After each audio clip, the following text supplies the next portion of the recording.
Welcome to Lifelong Echoes, where we explore the remarkable stories of people who changed our world forever. Today, we discover the extraordinary life of Coco Chanel, a woman who started life in an orphanage, was told women should dress to please men, and went on to revolutionize fashion by creating the little black dress, Chanel No. 5 perfume, and a style that freed women from restrictive corsets and uncomfortable clothes. This is the story of how a poor orphan became the queen of fashion and proved that elegance is not about wealth, but about refusing to look like everyone else.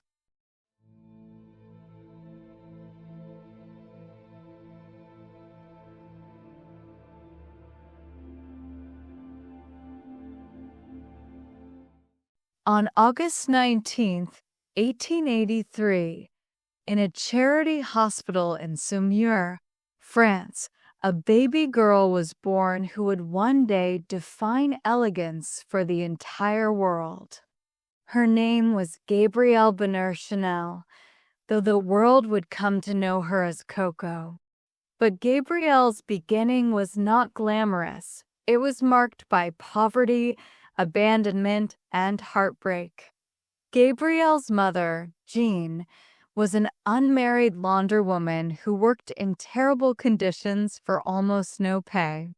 Her father, Albert, was a traveling salesman who was rarely home and showed little interest in his children.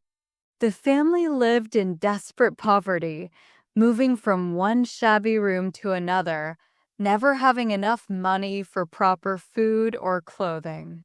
When Gabrielle was 12 years old, her mother died from illness and exhaustion. Her father, unwilling to care for 5 children alone, did something cruel but common in that era. He abandoned them. He dropped Gabrielle and her 2 sisters at an orphanage run by nuns and disappeared from their lives forever. Gabrielle would never see her father again. The Aubazine orphanage was a cold, strict place where girls were taught discipline, religion, and domestic skills. The nuns dressed the girls in simple black and white uniforms and taught them that vanity was a sin. But they also taught the girls something practical: how to sew. Gabrielle spent 6 years at the orphanage, learning to stitch perfectly straight seams, create elegant embroidery, and repair torn clothing. She hated the orphanage's rules and restrictions, but she became an excellent seamstress. These sewing skills would later become the foundation of her fashion empire. At age 18, Gabrielle left the orphanage to live with relatives and found work as a seamstress in a tailor's shop. By day, she sewed clothes for wealthy clients. By night, she sang at a local cafe, performing popular songs for soldiers and workers. It was during this time that she acquired the nickname Coco, possibly from one of her songs, or perhaps from the French word for little pet. Coco dreamed of becoming a famous singer, but her voice wasn't strong enough for major stages. She dreamed of escaping poverty and making something of herself, but she had no education, no family support, and no clear path to success. Most people in Coco's situation would have accepted a life of quiet poverty, but Coco refused to accept limitations. She was determined, clever, and absolutely unwilling to follow anyone else's rules for how she should live her life. In 1908, Coco met Etienne Balsan, a wealthy young man who was fascinated by her independence and sharp wit. Etienne invited Coco to live at his chateau, where wealthy men and glamorous women gathered for parties, horse racing, and elaborate social events. At Etienne's chateau, Coco observed how wealthy women dressed.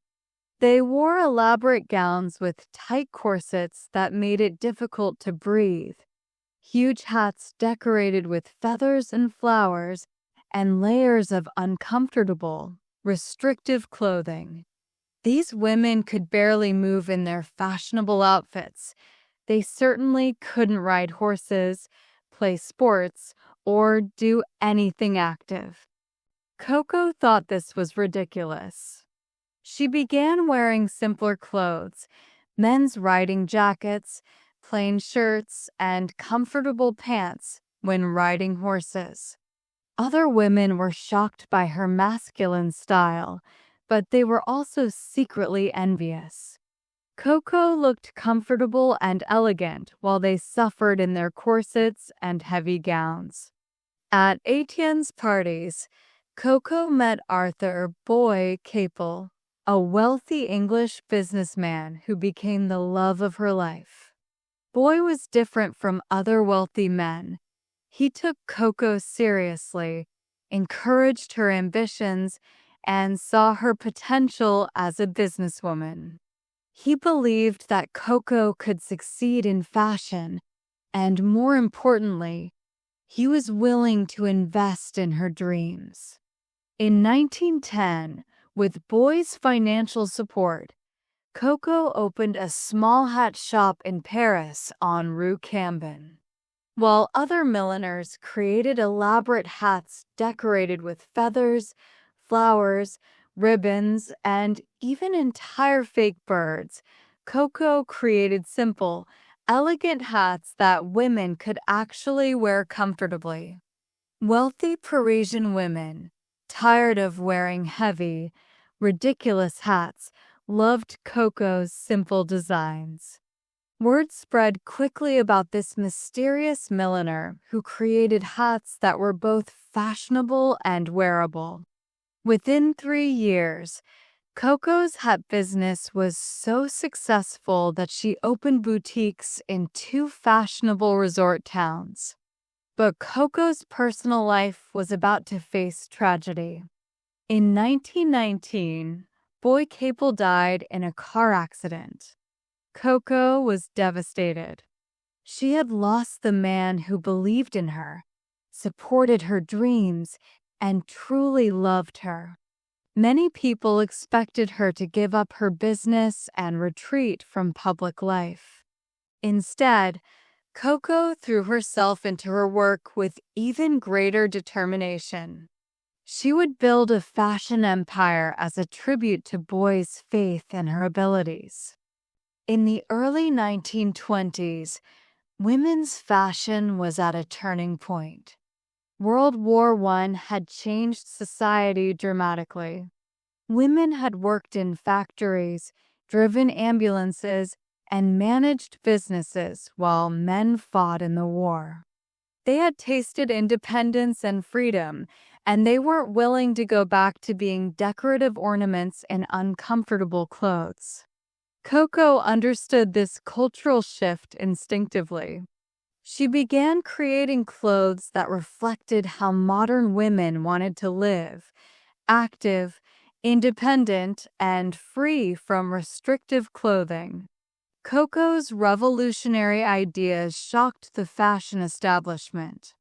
She created dresses from jersey fabric, a material previously used only for men's underwear. Fashion experts were horrified. Jersey was common, cheap, not elegant. But Coco's jersey dresses were comfortable, moved beautifully, and didn't require tight corsets underneath. Women loved them. She popularized trousers for women, previously considered scandalous. She created simple, elegant suits that women could wear to work. She designed costume jewelry that made fashion accessible to women who couldn't afford real diamonds. She even cut her own hair short in a bob style, inspiring millions of women to free themselves from elaborate hairstyles that took hours to create. Coco's most revolutionary creation was the little black dress. Before Coco, black was reserved for mourning. No fashionable woman would wear black to a party or social event. But in 1926, Coco designed a simple, elegant black dress that could be worn anywhere.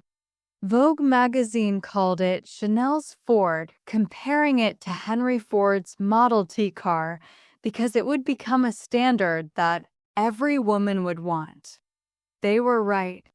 The little black dress became a wardrobe essential that remains fashionable nearly a century later. Coco's philosophy was simple but radical. Luxury must be comfortable, otherwise it is not luxury. She believed that fashion should serve women, not imprison them. She said, "I don't do fashion. I am fashion." In 1920, Coco decided to create a perfume. This was unusual. Most perfumes were created by chemists and sold by department stores, not fashion designers. But Coco wanted to create a scent that embodied her fashion philosophy: modern, elegant, and unforgettable. Coco worked with perfumer Ernest Bose, who presented her with several fragrance samples numbered 1 through 5 and 20 through 24. Coco chose sample number 5. When asked what to name it, she said simply, "I present my fashion collections on the 5th of May, the 5th month of the year. Let's keep the number it already has. It will bring me luck." Chanel number 5 became the most famous perfume in history.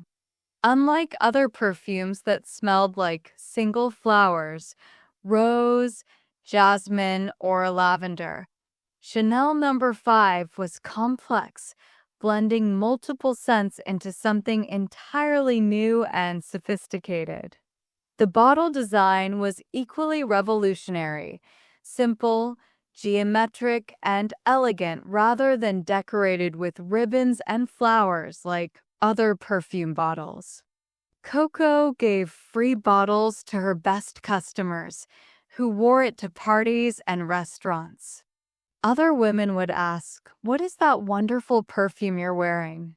Within years, Chanel number 5 became the world's best-selling perfume, a position it has held for decades. By the late 1920s, Coco Chanel was the most successful fashion designer in the world. She employed thousands of workers, dressed the wealthiest and most famous women on earth, and had become wealthy beyond her childhood dreams. The orphan girl who had sewn clothes for nuns was now dining with aristocrats, artists, and celebrities. Coco's designs influenced not just fashion but culture. She was friends with Pablo Picasso, Igor Stravinsky, and other artistic revolutionaries. She created costumes for ballet and theater. She threw legendary parties where artists, writers, and socialites mixed freely. Coco had become not just a designer, but a cultural force. But the 1930s brought new challenges. The Great Depression reduced demand for luxury fashion. Political tensions were rising in Europe as Nazi Germany grew more aggressive. And Coco was aging in a society that worshipped youth and beauty. When World War II began in 1939, Coco closed her fashion house. She said that war was not a time for fashion. This was true, but Coco also had personal reasons for closing her business. She had formed a relationship with a German officer during the Nazi occupation of Paris, a decision that would haunt her for the rest of her life. After the war ended, Coco was briefly arrested and questioned about her wartime activities. She was released without charges, possibly due to her connections with British intelligence and Winston Churchill. But her reputation was damaged, and many French people considered her a Nazi collaborator. Coco went into exile in Switzerland for nearly 10 years. She was in her 60s, her fashion house was closed, and many people assumed her career was over. The era of Coco Chanel seemed to be finished. But in 1954, at age 71, Coco did something unexpected. She announced she was reopening her fashion house. People were skeptical. Fashion had changed during her absence. Christian Dior's new look, with its full skirts and ultra-feminine silhouettes, dominated fashion. Coco's simple, comfortable style seemed outdated. Coco's first post-comeback fashion show was a disaster in France. French critics savaged her designs, calling them old-fashioned and irrelevant. But American fashion editors saw something different. They recognized that Coco's comfortable, elegant style was actually ahead of its time, not behind it. American magazines praised Coco's comeback collection. American buyers ordered hundreds of her designs. Within a few years, Coco's classic style was fashionable again. Her quilted handbags with chain straps became status symbols. Her two-tone shoes, costume jewelry, and simple suits were copied worldwide. Coco proved that true style is timeless. While other designers chased trends, Coco created clothes that women could wear season after season, year after year. Coco worked until the very end of her life. Even in her 80s, she would climb the stairs to her studio every day, fitting clothes on models, adjusting seams, and creating new designs. She never married, never had children, and had few close friends. Her work was her life. On January 10, 1971, at age 87, Coco died in her suite at the Ritz Hotel in Paris, the same suite where she had lived for decades. She had been working on a new collection just days before her death. Her final words were reportedly, "You see, this is how you die." Coco's funeral was attended by thousands, including many of the wealthiest and most famous women in the world, all wearing Chanel designs. The fashion house she created continued without her, growing into one of the most valuable luxury brands in the world. Coco Chanel proved that your past doesn't determine your future. She rose from an orphanage to rule the fashion world. She was abandoned by her father, but never abandoned her dreams. She had no formal education, but educated herself through observation and determination. More importantly, Coco changed how women dress and, by extension, how they live. By freeing women from corsets and restrictive clothing, she helped free them to be active, independent, and comfortable in their own skin. Her designs didn't just look elegant, they enabled women to move freely, work confidently, and express themselves authentically. Today, nearly every woman owns something inspired by Coco Chanel: a little black dress, a quilted handbag, a simple string of pearls, or a bottle of Chanel No. 5. Her influence is so complete that we barely notice it anymore. Comfortable, elegant clothing for women is standard now, but it was revolutionary when Coco introduced it. Coco once said, "In order to be irreplaceable, one must always be different." She lived that philosophy completely, refusing to follow fashion trends and instead creating her own vision of timeless elegance. Thank you for joining us on this elegant journey through Coco Chanel's remarkable life. Remember, true style isn't about following rules. It's about knowing who you are and having the courage to express it. Don't forget to subscribe to Lifelong Echoes for more inspiring stories that help you learn English while discovering the extraordinary lives of extraordinary people.